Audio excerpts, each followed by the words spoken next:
you? Hello. My name is Vaughn. Welcome to my home. Thank you. I'm excited. This is the tiny home truck. Alright. This is the tour of the tiny home truck. So this is actually where I sleep, right here, and I cook my eggs on the dashboard. Go ahead. All jokes.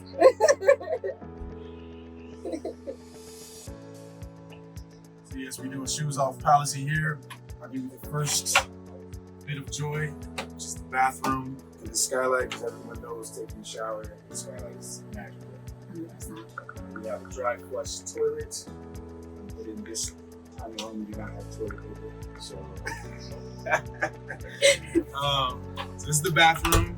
This is the full-size kitchen in here with a propane-powered stove.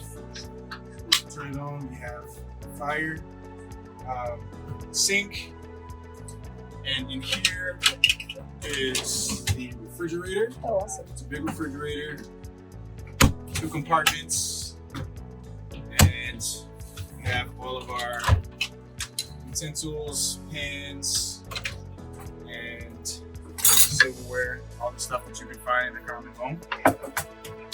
Dishes, food, pantry.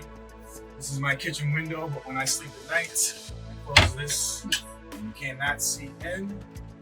Of course, you have to have plants in your home. You have to talk to them, take care of them, test them, take music for them. I have 3 plants in here that I love. Moving into the living room space. This is actually my closet in here. It's a smaller closet. We have drawers for knickknacks. But this is my backpack. This is the living room area. This is a mural that I painted on this wall. Oh, nice.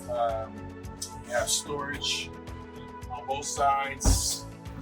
The heater is actually under this bench as well. So pillows, blankets, That's nice. and I can actually show you how the bed comes down. So pull this right here. And don't mind the wall. I took wallpaper off, but this is my full-size bed. Nice. Oh, Same on that. okay. It's a comfortable mattress. When I'm done, I just put that up. And back here, we have some closet space, some camping gear. And over here, we have a music closet, 2 guitars, keyboard, 3 guitars actually, keyboard, speakers, yeah. And all the way in the back, we have the garage. Bike, suitcase, some tools. Yeah, this is my home, and it has been my home for 3.5 years. Everything is solar powered, so all the electricity, all the lights in here, all the USB ports are operating off solar power on the roof, and they charge batteries that allow me to have electricity throughout the night, daytime to charge. So yeah, this is my home.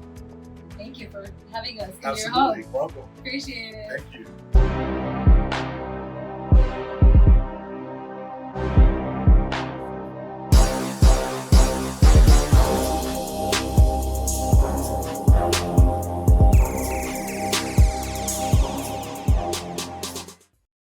Welcome to It Starts Now, the Happy Hour Finance and Business. My name is Stan Lee, aka Stan Lane. I'm here with Vaughn, and he is an extraordinary entrepreneur that's starting from the ground up. He has this amazing company that's doing conversion vans, where he turned it into a mobile office and also a mobile home. But I'm going to let Vaughn talk more about that. We're just so happy to be here in LA at a special spot. And then we're just going to continue to have our conversation. Vaughn, welcome to the show, my Thank you, brother. brother. I appreciate you. Yeah. Appreciate you guys coming out. No, we had to, man. We had to. Like I told you earlier, I saw a lot of things from the clip. Your company's creating a lot of nice conversion vans that's doing some amazing things, man. And I just like the look of it. It's just like nice and clean and Thank sweet. You. Yeah. I'm a creative. I had to make it feel good. Yeah. Well, let's dive in real quickly. Yeah. I want to unpack some things with you. Tell them a little bit about yourself, and then tell them how you got started into what I'm doing now. Correct. Sure. But also mention the name of the company. Yeah. So I'll tell my story and then get to my company's name is Unoma House, and Unoma is Igbo. It means beautiful home. So we are responsible for creating high quality, beautiful homes that people can recognize when they see that name.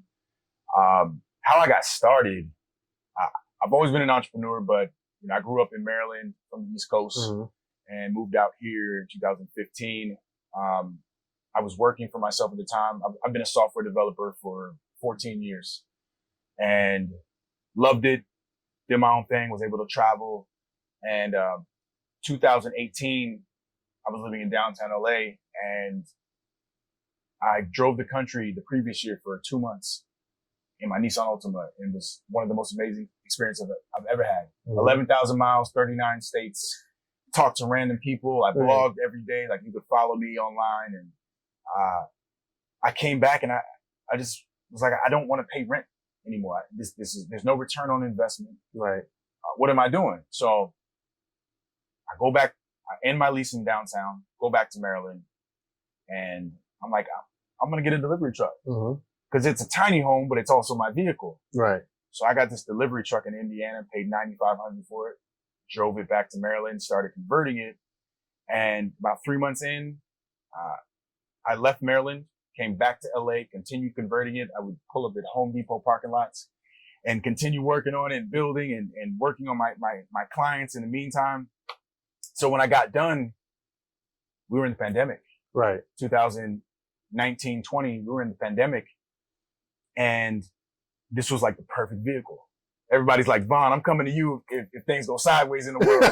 Like, you're the guy to call. Like, you got solar power, you got everything. So, and just a little bit about this truck. It's fully solar powered. It is a 18-foot long cargo area, 126 square feet. Has a full bathroom, shower, dry flush toilet, full kitchen, refrigerator, running water. Murphy bed is here, a full-size Murphy bed. I got the garage in the back with the bike hanging up. Yeah. So I have everything I need and nothing more. And moving into the space of the pandemic and what I felt my mission was as an entrepreneur, it was not programming.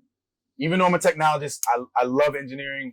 I'm all about it. But to have an impact to create a home and build a home for someone is incredible. And so when I finished this truck, I had people left and right saying, hey, are you doing this? Like, can I pay you to do this? But it's still part of like engineering, right? Of course. Okay. Of course. So it's a different way of engineering, right? And so I'm using my software brain that I know of to create these homes and solve problems. In here, it's like a puzzle, right? Or solve problems in a way where how can we create this home for this person's budget and give them what they need and want? And so I started Unoma House in September 2020. We actually just passed our 2-year anniversary on the 20th of this month. Thank you. Yeah. So it's a big deal. We launched a new website, but we've done 6 vans converted, weekenders and full-time conversions. And we also have our own rental that we rent out. We're building our rental fleet that we'd like to have countrywide. And now we're getting into the space of modular homes.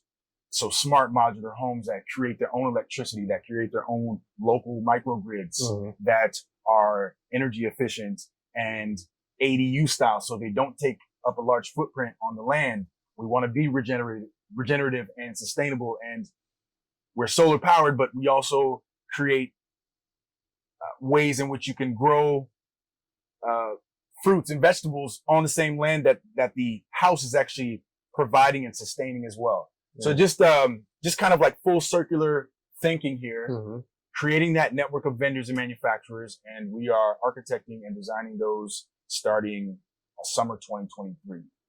Sounds like you're creating your own ecosystem. Yeah, man. Ecosystem. I want to build a city. Like I want to have my own zip code somewhere, right? The world is big and there's so much land and opportunity to create housing, especially being here in LA where we have 60,000 people who are unhoused. In San Francisco, we have about 40 or 50 unhoused. New York has about 70, right? We have issues that we need to solve. No one should be without housing here. And like I was saying earlier, if we're not building homes in a traditional sense anymore, then we need to start looking at alternative options, whether it's delivery trucks, whether it's vans, whether it's building in the ocean on retired oil refineries or oil rigs. we need to start thinking in ways or building up. How can we build up in non-traditional spaces? We need to start thinking of ways to build housing for people who want to be housed. Because it's just something that's always been a mission of mine as an entrepreneur, but now I have a direct effect. Right. Yeah. Have you ever thought about starting an initiative with the government? Absolutely. Yeah. I didn't mean to cut you off. No, I always want that. I always want to be able to work with local government to create that, that ability and the ease, right? Mm-hmm. There's a lot of red tape, especially in Southern California, LA specifically. Right. There's a lot of red tape in terms of building and codes, and a lot of it is bureaucracy because of money. Right. So how can we get around that? And it absolutely takes getting in on the local government level and talking to people and telling them what we want to do. But absolutely. And it might not be in LA that I partner with that government. It might be in Arizona. It might be in New York. It might be in DC. But somewhere we are going to partner with government to create a program where we can and have access to builds and then replicate that. Right. Globally, not even just in the US, but globally. Because you're mobile. Yeah. So you could be anywhere. You can physically be anywhere. What, like to do like a conversion, because I saw the videos and I required some time. Yeah. How much does it cost to do a conversion? Yeah. So, our customers are the travel nurse who needs a place to stay when she's somewhere for 3 months. Our customer is the single mom or dad with their children and they want to travel the country and they work remotely. Our customer is the freelance photographer who can go anywhere and work from anywhere, right? Right. So our vans, inflation has really brought up prices on everything, but our vans start at $45K and they go up to about $80K, not including the van, the vehicle. We are working on offering financing for some of our customers, but, 45 will get you like a weekender where you have a bed, you have a refrigerator, and you possibly could have a toilet or anything else. All of our vans are solar. That comes part of the package. If you want a full live-in, that's where the $80K comes in. That's like this, right? You have the bigger bed, you have more storage, you have a full shower and bathroom, you have a stove, sink, all that, right? That is the more 70, 80K price range. And again, we've had people do the full range from weekender to full live-in since we've been started. Now, this is your style. Yeah. But I've seen some modern ones. Yeah. Is there a price difference? Or they could come in at the same price, but then they can design it any way they want. It really, so we have a strict way that we design. Okay. Right. And so there have been people that said, "Oh, my van is halfway done. Can you finish it?" And I usually say no, because we didn't do the work before that. And if somebody sees that work and they're like, "Oh, who did this?" It's a reflection of us. And not to say the work is good or bad, but it's not my work. That's like a photographer taking a photo of you and you edit the photo so much that it takes away from the photographer's style. And you say, "Oh, Vaughn took this." No, I didn't. I took a shot that looks totally different from that. So don't put my name on it. Right. And so we have this strict design that is a reflection of our brand and who we are. And that's why customers come to us. So we are going to always design with that mentality, but there's always room for customization in terms of, like our last customer, she wanted to pick the wallpaper and the colors. Fine. We did it. It was a beautiful van. She had wallpaper that had owls all over it. And I love owls. I was like, let's do it, right? Yeah. She had full design control, but we built in terms of design functionality, how we build, what it looks like from a physical standpoint, and then the paint and all that other stuff. That's fine. You can do whatever you want. But most of our vans are custom in that sense of design functionality. So the infrastructure is it's idea. Ours, yes. But we usually do the aesthetics as well, unless the customer says they want to do it. Okay. Yeah. Got it. All right.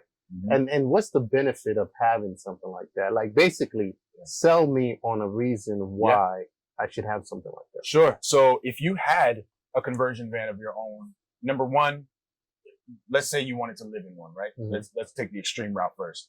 Let's say you wanted to live in a conversion van, Right. fully solar powered. You have no rent. That means you have no electricity bill either. Your water's negligible. Maybe fill up. Let's say you had a 20-gallon tank. You might fill up every 2 to 3 weeks, maybe. Mm-hmm. And you can be mobile. You can go anywhere you want. You can be in every state every month if you want. And so you have the ability to travel. But the flip side of that is, let's say you go see some family in Florida or wherever you got family. Right, at, right, and right. you stay with that family for 3 months. You're like, you know what? I don't want this van to sit around. So let me list it so people can rent it out. You make $5,000 a month renting out your van. Mm-hmm. And you got 15 grand just because you stayed with some people. And in you Florida. rented out the And van. you can rent it out, right? Right. So there is absolutely a business opportunity with these vans. You could potentially make your money back in a year Mm-hmm. by renting it out. Right. But you have also a rentals model. We have too, a right? rent. Yes, we have a rental as well. Mm-hmm. So what we're doing with our ecosystem is we're going to eventually get to this space where we have 10 or 15 rental vans in every major city. And then we have these modular ADU style homes across the world, hopefully, but at least in the US, you're on our platform. You pay a monthly membership. That monthly membership is for housing. And now you pay a subscription model. You can be anywhere we have homes or vans and be just as fluid, right? So now you can create opportunity for yourself, or you can buy your own van and rent it out if you want. But our network, yes, we will have a network of rental vans that people can rent out as well. And I'd like to have a rental to own option as well. So you rent this van or this ADU home, and those rental payments actually do go towards you owning. Mm. Yeah. Yeah, I like that. Yeah. Yeah. Now, let's say, what's stopping me from getting like a mobile home? What do you call those? Barriers? No, the Oh, stretched out, the RVs. RVs, right? yeah. What's the difference between an RV or something like you guys are creating? Sure. It's a great question. RVs are usually a lot bigger, a lot more expensive. And the number one thing that I've heard actually from our customers is that they're stale. So they go in there and they all look the same. They look stale. They just look unappealing. Mm-hmm. And with a van, you're a little more nimble. You can park in the parking lot. This truck is a little longer, but with the typical like Sprinter van or Ford Transit, which is the vans we work with, you can park in the parking lot. You can take it on road trips. It's better on gas. Obviously it's smaller in size, so you can't take a family of 8. Right, but right. in terms of mobility, I've even had boomers, right? The 60 to 65-year-olds where they're retired. They don't want an RV. It's too big. Yeah, yeah. They don't want that. But what's the capacity for your vans? Our capacity just depends. So like we actually built one of our last vans we built for a family of 4, 2 kids, 2 adults. We built a platform bed across that's actually convertible. They can put it away if they want, or they can extend it and, set it up. There's another family of 4 that wants a van from us. So it just depends on you telling me how many people you want to fit in the van or sleep in the van, and we'll build that out for you. As long as it's feasible. Like we can't fit 8 people. Well, we might be able to. I'm an engineer, so we might be able to. I'm not put my foot in my mouth. Right. But if you tell me some unreasonable number, I'm like, okay, we might not be able to do that, but we'll maximize the sleeping quarters for you. We'll maximize the space. I built this Murphy bed for a reason. I wanted people to be able to come in here and commune with me and vibe with me without my bed taking up half the van. But when this bed is down, it takes up half the van. Right. So I got space and functionality, and that's how we build. This truck right here is a direct reflection of how we build in terms of space utilization and design. That's phenomenal. How did you get into engineering? Like, what was that journey like? I've been in terms of physical engineering, I've been an engineer since I was like 4. Like I would take apart VCRs, and my mom would come home. She'd find things in pieces. Like, Vaughn, this was working when I left. What happened to the VCR? It's got screws all over the place. I'm like, Mom, I just wanted to know how it worked. So I've been doing that since I was young. And then I was around uncles and grandfathers who were good with their hands as well. So I saw it. And They were engineers too? One was an engineer. they were all engineers, but not by trade. Only one, my grandfather. Okay. And he actually is the part of the inspiration for this because he always lived in a van or a mobile unit or RV. Yeah. Always. I've never known, he's still to this day, he's in Indiana. I think he's almost 80 and he lives in a trailer. You know, Like a dope trailer, but he's in a trailer. Everybody's story stems from somewhere growing up in the family. Yeah. A family member, somebody that was around the family that initiated a thought Yeah. that got them going to the point where when they trace it back, Yeah. they realize, holy shit, I got this from this person. Yes. Yeah. And what's crazy, that seed was planted so far ago, like so long ago when I was young, and it didn't sprout until 2020. In September 2020, it didn't sprout up. Or I guess 2018 when I built this truck. It was like, oh, like this is familiar because I've seen this before. I've seen somebody do this. That's also why it was important for me to do it as a black man because our community doesn't see a lot of this. And that's what I thought was powerful. Yeah. Our community doesn't see this. And again, because we're recording this, it needs to be addressed. There are going to be people that see this and say, why is it important for him to say he's a black man doing this? He's just a man. He's an engineer, blah, blah, blah. It's important because, representation matters and the examples matter. The person that taught you how to ride a bike, you probably trusted and they felt familiar. Right. The person who taught you how to swim, they felt familiar and you trusted, right? Right, right. So how can you feel like you can do something if no one that you trust and feel safe with is doing it? Or doesn't look like Or doesn't look like that's doing right? it. So the first female pilot, Did women think it was possible before they saw that pilot? Maybe, but they weren't willing to try it. Right, right. Until that first female pilot flew, and now women fly, right? So it's a prime example because I get a lot of women, white women, who say that. And I'm like, look at the example that was set for you. Right. Look at the example that was set for you and don't discount that because you had a lot of examples, people in general, but you just have to look at the examples that are set for you. And that's all I'm doing. That's it. Yeah. That's why it's important for me to say that. No, I agree with you 1000%. The thing is, we have to be apologetic for asking for a representation. Right. Or for wanting to have a representation. We have to be apologetic. But then with other cultures, they're happy and they celebrate when one of theirs are successful. Exactly. Right? Yeah. Unapologetically. Yes. They can do that. But then for us, it has to be more, well, we have to explain or give a reason why we're saying that there has to be more of a positive image within our culture. Yeah. And what you're doing has implications or is an indicator of what success look like or could look like from someone that's relatable, familiar, and look like you. Yes. So growing up, somebody's going to say, hey, I want to do that too because I see him able to do it. That's all I want. And that's what you did. Yeah. You saw your grandfather. Yes. And he didn't even, the thing is, he didn't even look like me, but I trusted him. Right. I trusted him and I loved him. Right. And so, my grandfather's white. Yeah. But I saw that and that was my example. And so I took that. It has to be from home. It has to be close. It has to be close. Somebody you love, somebody you trust. Yeah. So. And supporting you. Yeah.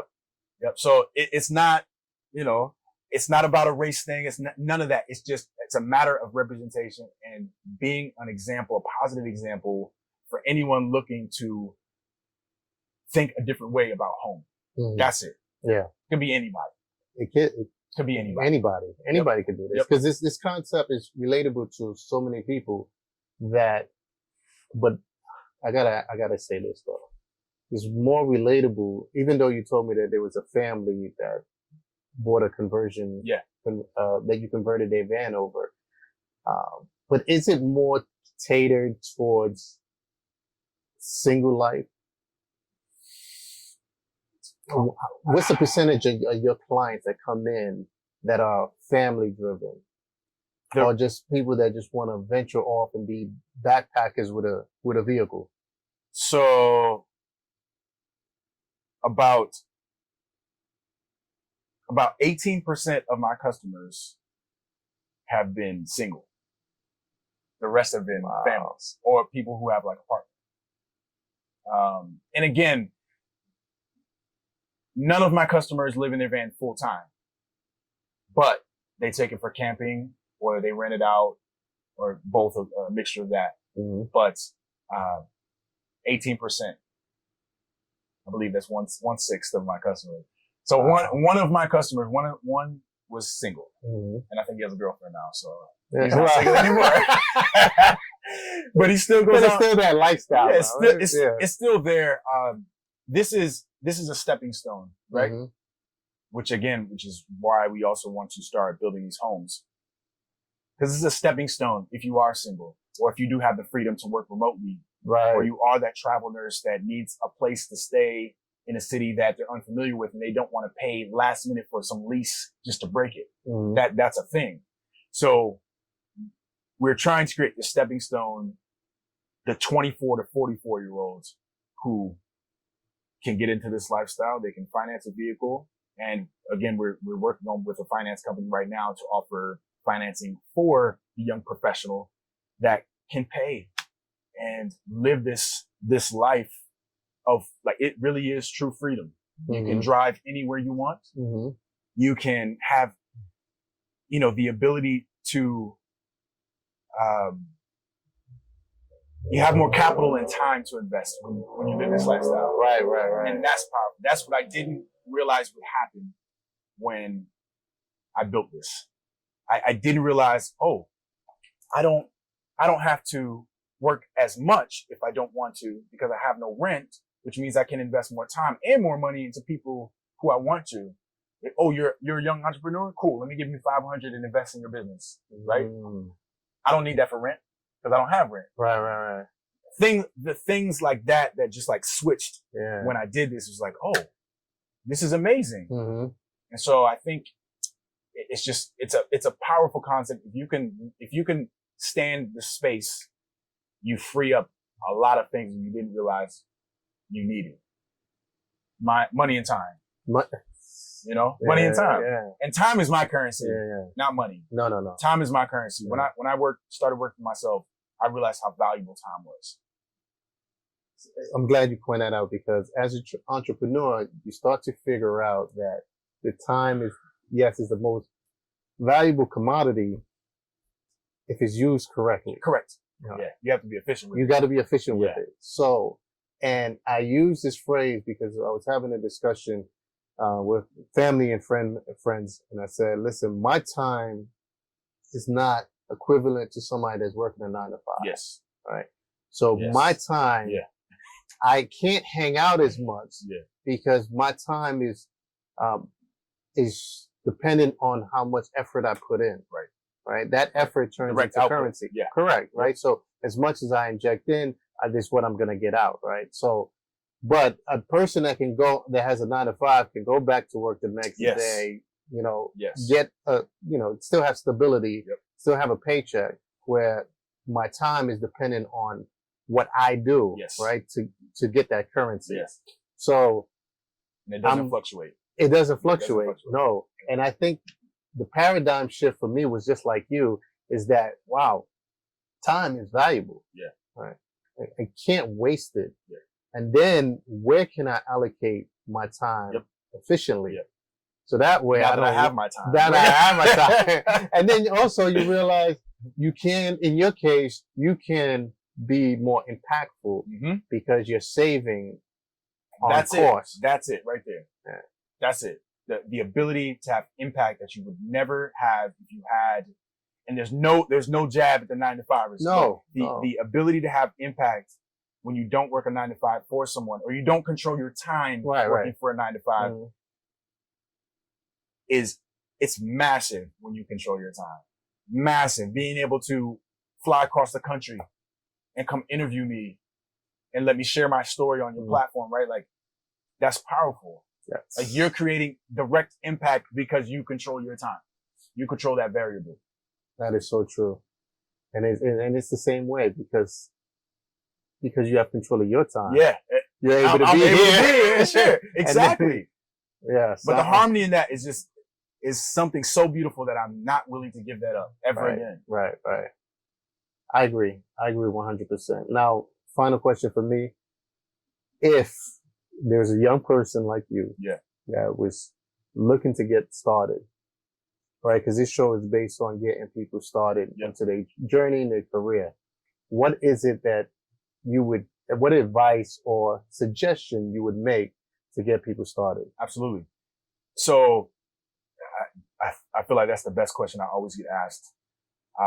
And I have something to add to the normal response that I usually give. And it's number one, take some financial literacy courses.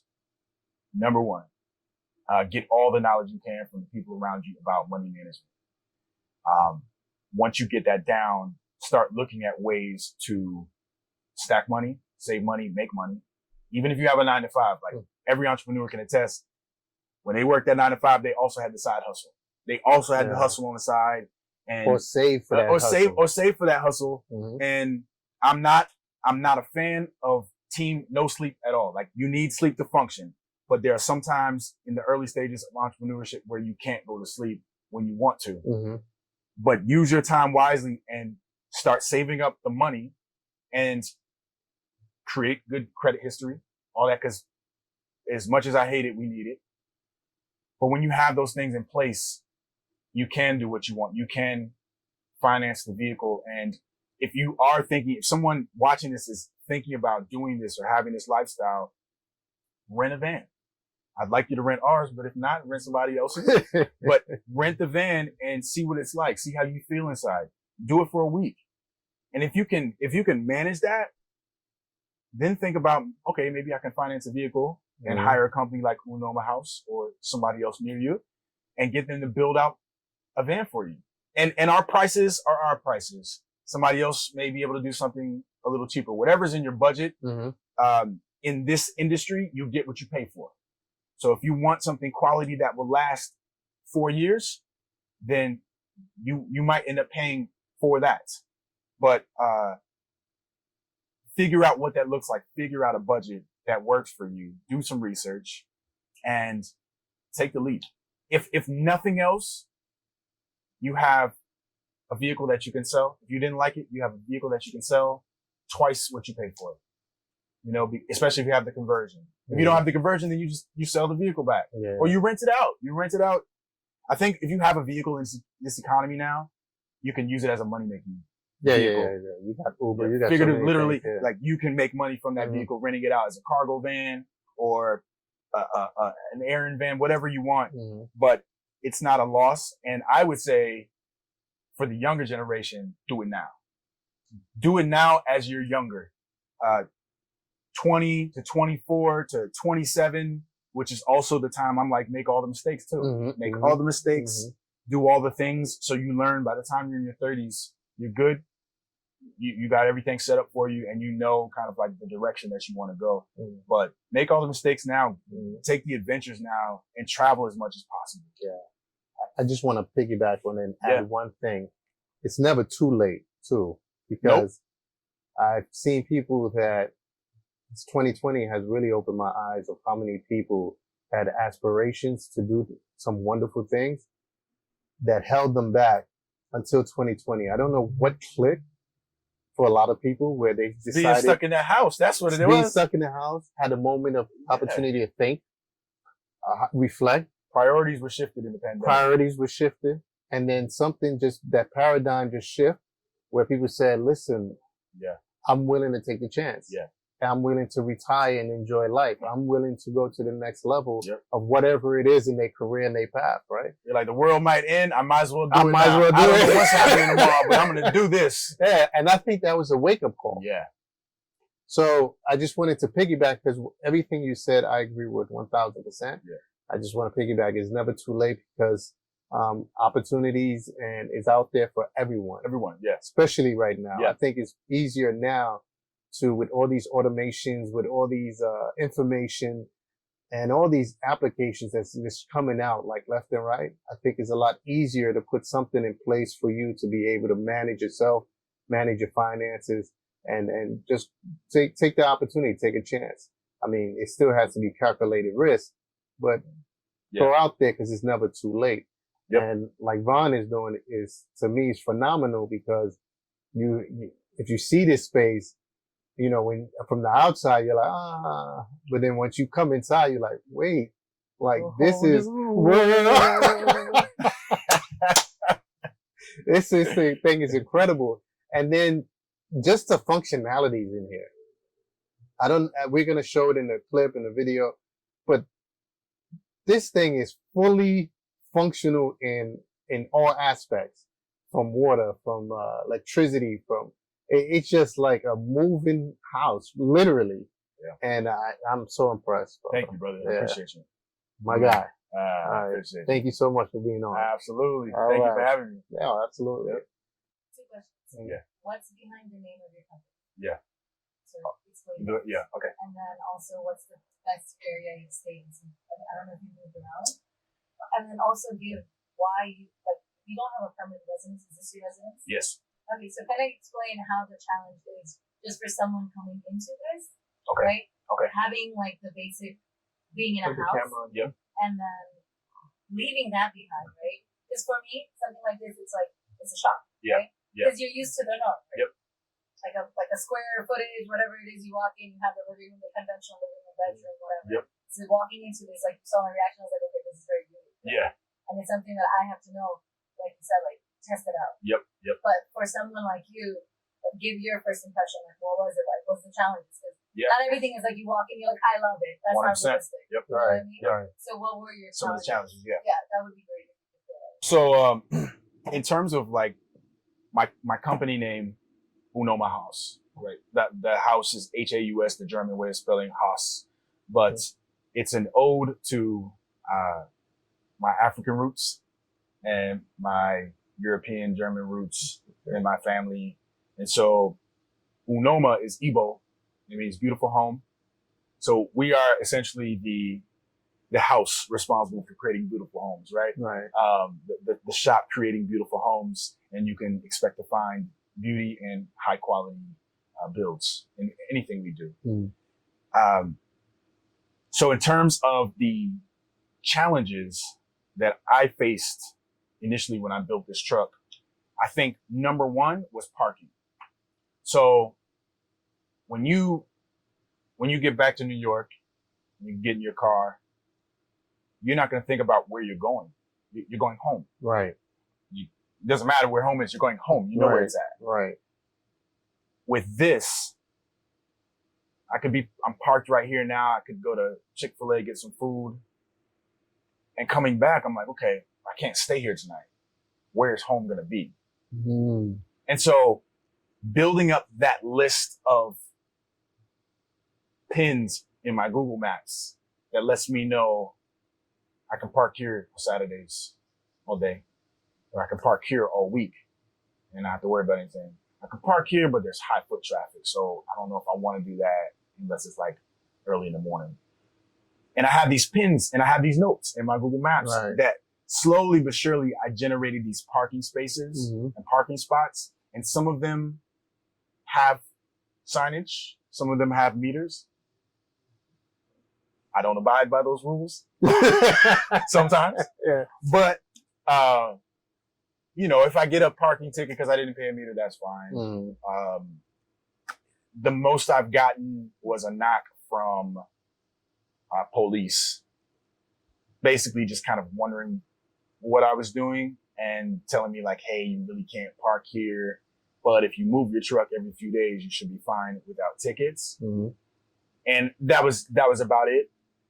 It is a scary thing having someone knock on the outside of your vehicle and you not know who it is or what they are. I do have cameras on the outside of my vehicle that I can talk to and see people and record, but parking was the hardest thing at first. After that was the bathroom situation. So I actually didn't have a toilet at first when I came back to LA, and everybody knows that struggle when you get up in the morning and you got to go. Yeah. And when it's cold, it's worse. So I'm in this truck.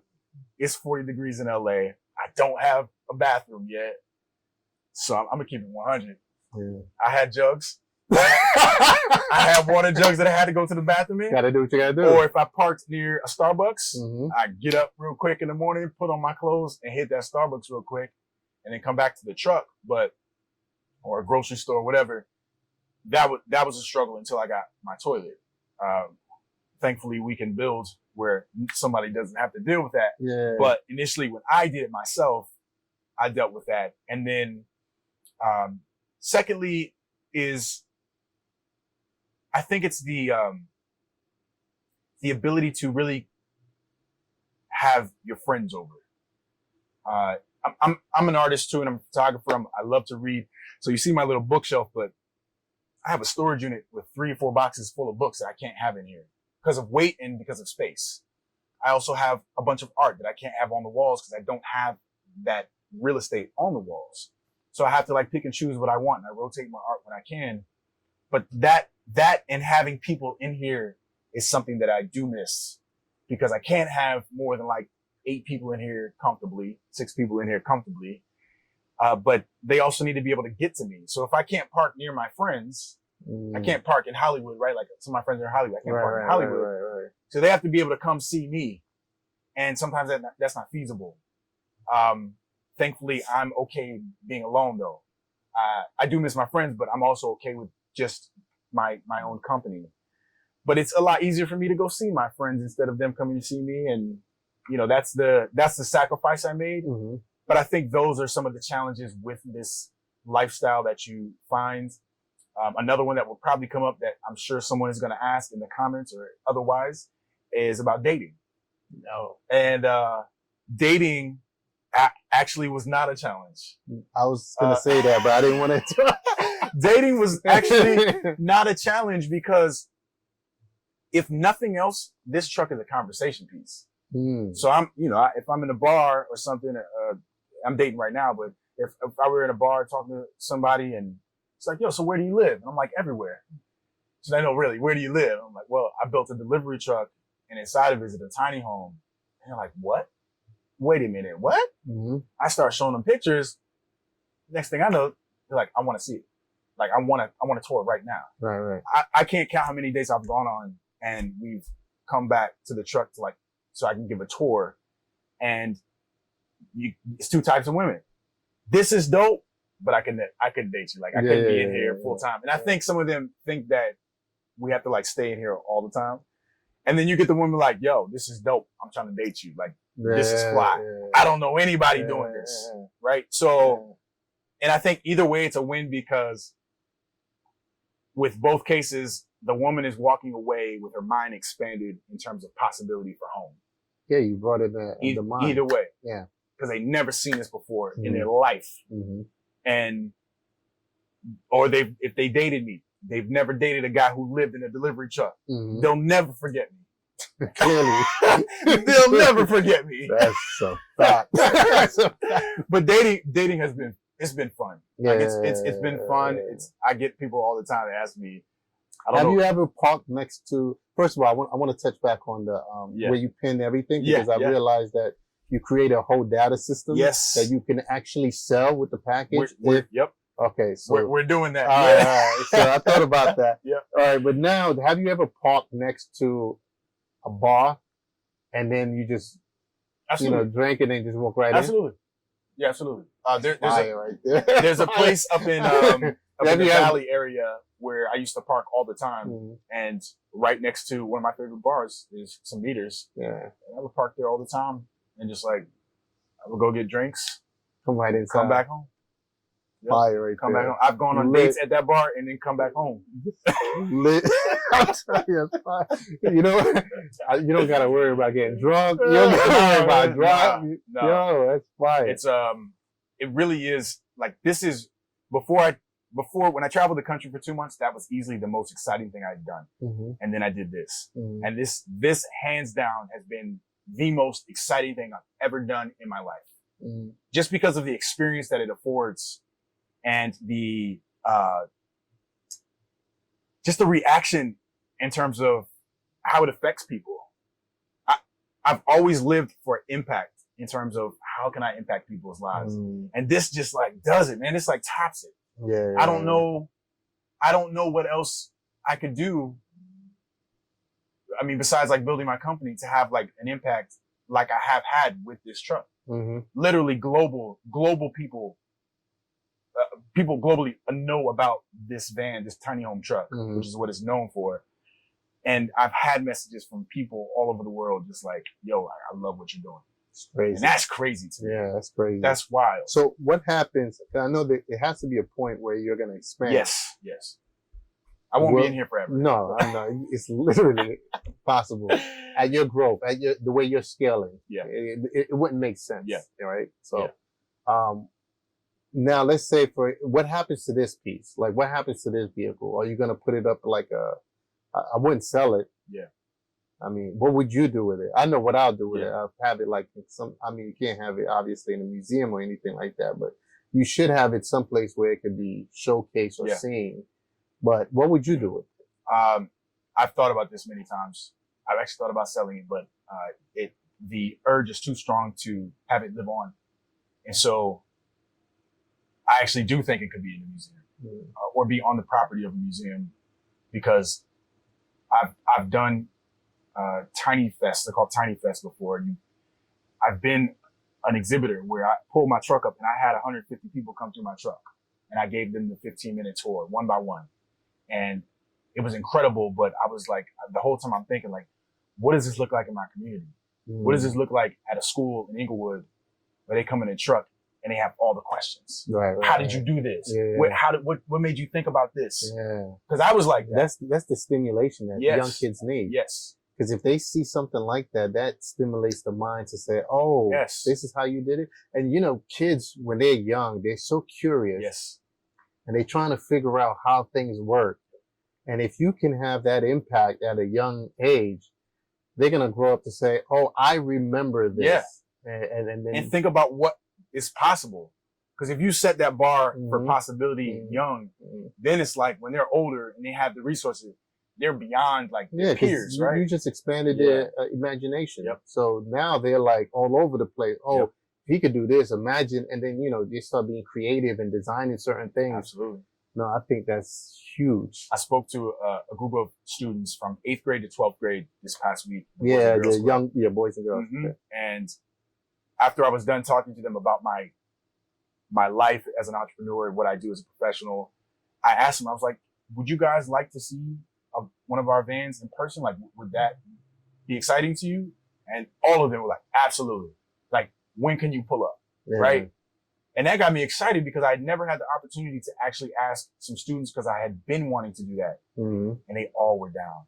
So I'm working on doing that with the Boys and Girls Club over in Monterey Park and pulling up, and then hopefully doing that in all the other ones in high schools, and just like exposure.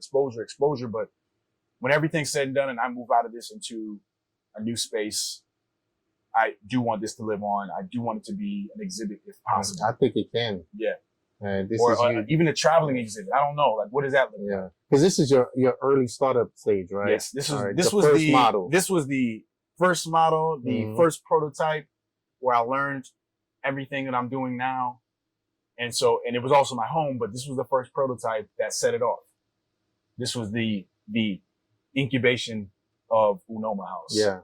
And you turned this into a flywheel, into like something bigger. Yeah. No, this is powerful. Thank you. Like, I like this one. I appreciate you. Thanks a lot, brother.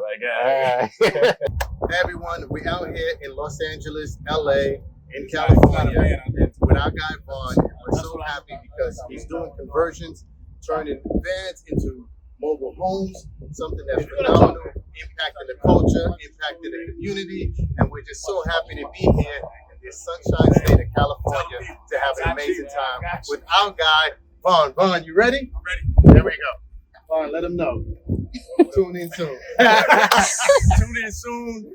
Follow me on Instagram at Unoma House. Follow me at Tiny Home Truck.